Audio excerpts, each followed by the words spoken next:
زویا بیچاری بھابھی بھابھی کہتے آگے پیچھے پھرتی لیکن اسے بھی لفٹ نہ دیتی۔ بلال کے آفس جانے تک وہ پڑی سوتی رہتی۔ بیگم کامران ہی اس کو ناشتہ بنا کر دیتی۔ بلال اس کو کسی کام کے لیے کہتا تو بہت برا سا منہ بنا کر اس کا کام انجام دیتی۔ بیگم کامران سارا دن اس کی ناز برداریوں میں لگی رہتی لیکن اس کا موڈ ہی درست نہیں ہوتا تھا۔ آخر ایک دن تنگ آ کر انہوں نے بلال سے اس کے رویے کی شکایت کی تو بلال نے کہا، میں کیا کہہ سکتا ہوں، آپ کی ہی بھتیجی ہے اور آپ کی ہی پسند، میں نے شادی کر لی ہے، اب آپ ہی بھگتے۔ ایک دن بلال آفس نہیں گیا، اس کے سر میں درد تھا اور بخار بھی تھا۔ فضا اپنے میکے گئی ہوئی تھی، 1-2 دن میں آنے والی تھی۔ بلال کو سر درد کی گولی کی ضرورت پڑی تو اس نے الماری کی دراز کھولی جہاں سے فضا کے پرس میں سے تعویذ نکلے۔ تعویذ دیکھ کر بلال کا تو سر گھوم گیا۔ اس نے خاموشی سے تعویذ نکال لیے کہ کسی بزرگ کو دکھا کے معلوم کروں گا کہ یہ تعویذ کس مقصد کے لیے ہیں۔ فضا کے اسلام آباد سے آنے سے پہلے اس نے تعویذوں کے بارے میں تمام معلومات حاصل کر لی تھی کہ یہ تعویذ دراصل بلال کو اپنے قابو میں کرنے کے لیے تھے تاکہ وہ گھر والوں سے اپنا رشتہ توڑ لے۔ 2 دن کے بعد فضا آ گئی تو بلال نے اپنے والد والدہ کے سامنے وہ تعویذ نکالے اور فضا سے پوچھا کہ یہ تعویذ تمہارے پرس میں کیا کر رہے تھے اور کس مقصد کے لیے تھے؟ فضا یہ دیکھ کر گھبرا گئی اور بکھلائے ہوئے لہجے میں کہنے لگی، یہ تعویذ ماما نے دیے تھے، میرے سر میں اکثر درد رہتا ہے اس کے لیے۔ تم جھوٹ بول رہی ہو، بلال نے غصے سے کہا، میں نے ان تعویذوں کے بارے میں معلومات اکٹھی کر لی ہیں، یہ ہمارے گھر میں لڑائیاں کرانے اور مجھے اپنے قابو میں کرانے کے لیے کیے گئے ہیں۔ امی پلیز آپ فوراً فون کر کے ماموں جان اور ممانی جان کو بلائیں کہ وہ آئیں اور اپنی لاڈلی بیٹی کو اپنے ساتھ لے جائیں۔ اس کی اب اس گھر میں کوئی گنجائش نہیں، بہت برداشت کر لیا میں نے، لیکن بیٹا، امی اب آپ کی ایک نہیں سنوں گا میں، آپ کو اپنے خاندان پر بہت فخر تھا، ناز تھا، اپنی بھتیجی کو بہت مانتی تھی، لیکن شادی کے چند دن بعد ہی آپ کو اس کی اصلیت نظر آ گئی۔ خاندان غیر خاندان کچھ نہیں ہوتا، اصل چیز والدین کی تربیت ہوتی ہے۔ کامران صاحب نے اسی وقت فون کر کے فضا کے والدین کو کراچی آنے کے لیے کہا۔ وہ لوگ دوسرے دن گھبرائے ہوئے پہنچ گئے اور یہاں آ کر انہیں جب سارے حالات کا پتہ چلا تو ماموں کی تو گویا شرم سے گردن جھک گئی، لیکن مامی اپنی بیٹی کی فیور میں بہت بڑھ چڑھ کے حصہ لے رہی تھی۔ فضا تم اپنا سامان باندھو، میں سیٹ کروا کے آتا ہوں، ماموں نے کہا۔ ان لوگوں کے جانے کے بعد جب بلال نے اپنا لاکر کھولا تو معلوم ہوا کہ وہ جاتے جاتے تمام زیورات اور اچھی خاصی رقم جو اس کے پاس موجود تھی سب لے کر چلی گئی ہے۔ اس نے جب ماں کو ان کی لاڈلی بہو اور بھتیجی کی اس حرکت کے بارے میں بتایا تو امی بھی حیران پریشان بیٹے کا منہ تکتی رہ گئیں۔ انہوں نے اپنے خاندان اور اپنی بھتیجی پر جس اعتماد کا اظہار کیا تھا اور جس پر ان کو بڑا مان تھا، پل بھر میں شیشے کے ٹکڑوں کی طرح بکھر کر کرچی کرچی ہو گیا تھا، اور وہ بیٹے کے سامنے اپنی ضد کر کے اسے شادی کرنے پہ مجبور کر کے پچھتا رہی تھیں اور دل ہی دل میں شرمندہ بھی تھیں۔ دوسری طرف بلال کے ماموں کے گھر میں تو الٹی ہی گنگا بہتی تھی۔ فضا اور اس کی والدہ محترمہ نفیسہ بیگم اپنی غلطیوں پر شرمندہ نہیں تھی بلکہ اپنے گناہ چھپانے کے لیے خاندان بھر میں بلال اور اس کے گھر والوں کی برائیاں کر کے ان کو بدنام کر رہی تھیں۔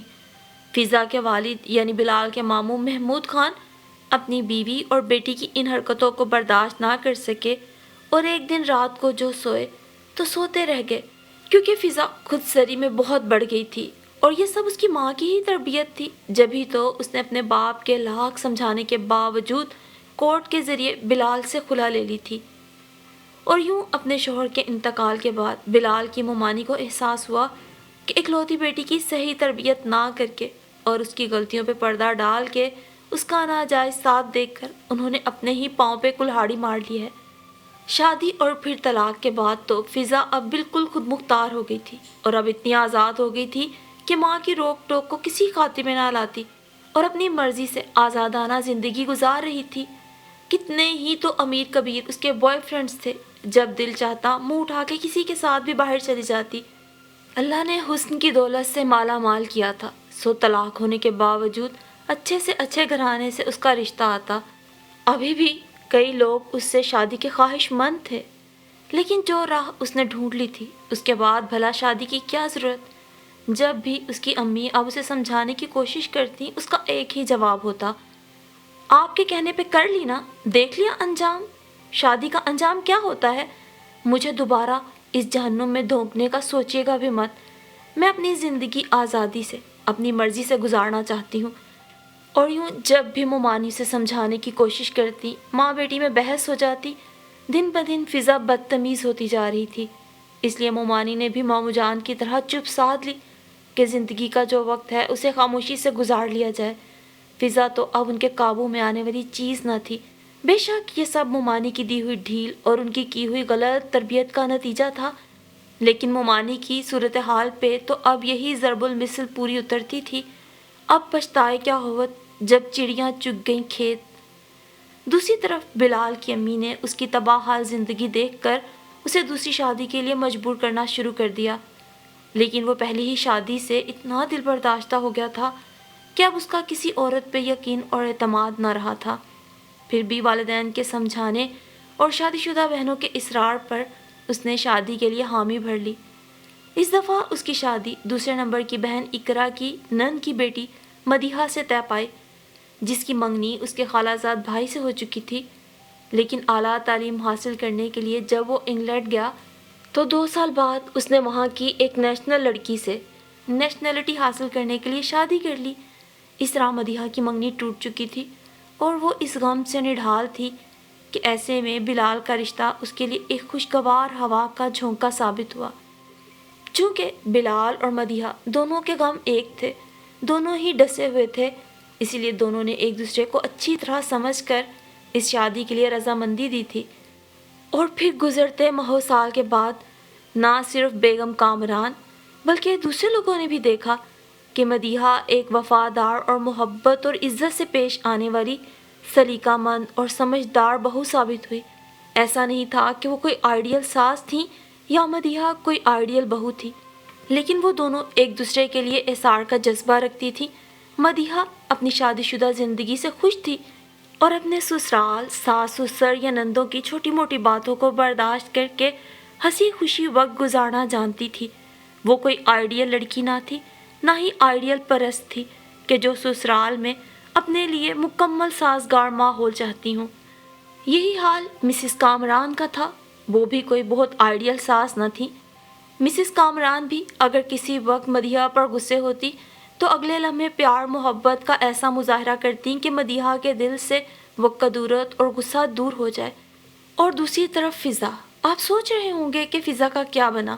خیر، فضا نے خاندان میں تو کہیں بھنک نہیں پڑنے دی، لیکن مومانی جان کے اصرار سے تنگ آ کے اس نے اپنے ہی دوستوں میں سے ایک منسٹر جو کہ پہلے سے شادی شدہ تھا اور بال بچوں والا تھا، اس 65 سالہ بوڑھے سے شادی کر لی۔ لیکن جب اس کی بیوی کو منسٹر کی دوسری شادی کا علم ہوا، اس نے تو فضا کا اور مومانی کا جینا حرام کر دیا۔ آئے دن کچھ لوگ ان کے گھر پہ دھاوا بول دیتے، 1-2 دفعہ رات گئے بھی کچھ لوگ ان کے گھر گھس آئے انہیں پریشرائز کرنے کے لیے۔ اس نے کوشش کی کہ فضا خود ہی منسٹر کو چھوڑ جائے، کیونکہ ایسی رنگ برنگ کئی نوجوان تتلیاں ایسے امیر کبیر مردوں کے پیچھے پھرتی رہتی ہیں۔ لیکن جب گھی سیدھی انگلیوں سے نہ نکلا تو اس نے انگلیاں ٹیڑھی کر لی، اور وہ جو خود ایک بہت بارسوخ خاندان سے تعلق رکھتی تھی، اپنے شوہر کو اس نے ایسا بلیک میل کیا کہ اسے فضا کو طلاق دیتے ہی بنی۔